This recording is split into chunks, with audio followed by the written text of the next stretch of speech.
রাজধানীর বাইতুল মোকাররম মসজিদ প্রাঙ্গণে ইসকনকে নিষিদ্ধের দাবিতে বিক্ষোভ করেছে বাংলাদেশ ইসলামী ছাত্র শিবির। এই বিক্ষোভে সংগঠনের নেতাকর্মীরা ইসকনের কর্মকাণ্ডকে ইসলামের বিরুদ্ধে ষড়যন্ত্র বলে আখ্যা দেন। শিবিরের কেন্দ্রীয় নেতারা দাবি করেন, ইসকনের কর্মকাণ্ড বাংলাদেশের ধর্মীয় সম্প্রীতিতে বিরূপ প্রভাব ফেলেছে এবং এদের বিরুদ্ধে কঠোর পদক্ষেপ নেওয়া প্রয়োজন।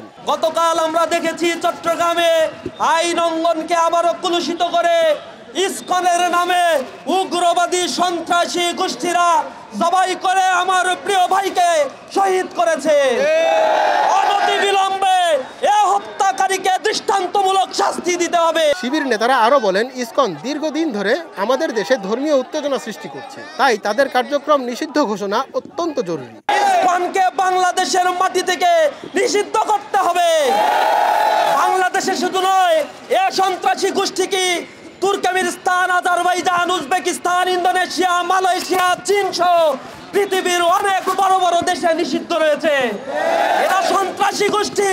সুতরাং স্বাধীন বাংলাদেশে মুসলিম উম্মাহের এই সম্প্রীতির এই বাংলাদেশে স্বাধীন সুলতানি আমল থেকে যে সম্প্রীতি আমরা রক্ষা করে চলেছি, এই সম্প্রীতি যারা ধ্বংস করে দিতে চায় তাদের বিরুদ্ধে প্রশাসনকে আরো ব্যবস্থা গ্রহণ করতে হবে। তারা দাবি করেন, মীর কাশেম আলীর বিচার প্রক্রিয়া সঠিকভাবে সম্পন্ন হয়নি এবং এটি ছিল একটি রাজনৈতিক প্রতিহিংসার অংশ।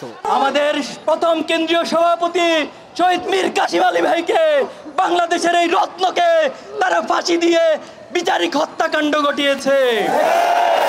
এই প্রজন্ম সেদিন বোবা কান্নার মাধ্যমে সেটাকে সহ্য করেছে, কিন্তু আজকের প্রজন্ম আর এই সমস্ত চেতনার কাঠকে সহ্য করবে না। আমাদের বুকে আমাদের দমনীতে শহীদদের রক্ত বিরাজমান।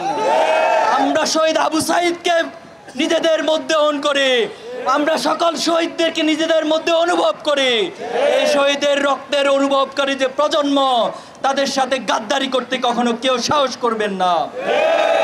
এছাড়া চট্টগ্রামে সন্ত্রাসী হামলায় নিহত আইনজীবী অ্যাডভোকেট সাইফুল ইসলাম আলিফের দ্রুত বিচার দাবি করে শিবির। তারা অভিযোগ করে, সাম্প্রতিক সময়ে আইন শৃঙ্খলা পরিস্থিতির অবনতি ঘটেছে এবং নিরীহ নাগরিকরা সন্ত্রাসীদের দ্বারা আক্রান্ত হচ্ছে। সম্প্রতি গতকাল একটি হত্যাকাণ্ড ঘটেছে, খুবই দুঃখজনক বাংলাদেশের জন্য। এই ফ্যাসিবাদের এত পতনের পর এই হত্যাকাণ্ড প্রমাণ করে ফ্যাসিবাদ আবার মাথা চাড়া দিয়ে ওঠার চেষ্টা করছে। সংগ্রামী ছাত্র জনতা, আমরা আগামীর বাংলাদেশকে গড়তে চাই। আমরা এই বাংলাদেশকে একটি সমৃদ্ধ বাংলাদেশ হিসেবে গড়তে চাই। এই প্রজন্ম তারা সততা, দক্ষতা, দেশপ্রেমের মধ্য দিয়ে বাংলাদেশকে গড়তে চায়। শিবির নেতারা বলেন, আমাদের বিচার ব্যবস্থার উপর মানুষের আস্থা ফিরিয়ে আনতে হলে আলিফ হত্যার বিচার দ্রুত ও সুষ্ঠুভাবে সম্পন্ন করতে হবে। আমরা আজকের এই সমাবেশ থেকে বলতে চাই, শহীদের যে তামান্না নিয়ে ছাত্র জনতা বুকের রক্ত দিয়ে ফ্যাসিবাদ মুক্ত করেছে, বাংলাদেশে অদূর ভবিষ্যতে এই ফ্যাসিবাদকে সহ্য করবে না। আজকের বিক্ষোভে বিপুল সংখ্যক শিবির কর্মী অংশ নেন। তাদের মুখে নানা ধরনের স্লোগান ছিল, যার মধ্যে ইসকন নিষিদ্ধের দাবির পাশাপাশি ধর্মীয় অনুভূতিতে আঘাত হানার অভিযোগের বিষয়ে কড়া শাস্তি চাওয়ার আহ্বান জানানো হয়। আমরা আজকের এই সমাবেশ থেকে বলতে চাই, শহীদের যে তামান্না নিয়ে ছাত্র জনতা বুকের রক্ত দিয়ে ফ্যাসিবাদ মুক্ত করেছে, বাংলাদেশে অদূর ভবিষ্যতে এই ফ্যাসিবাদকে সহ্য করবে না। মঞ্জুর এ মাওলা, নয়া দিগন্ত।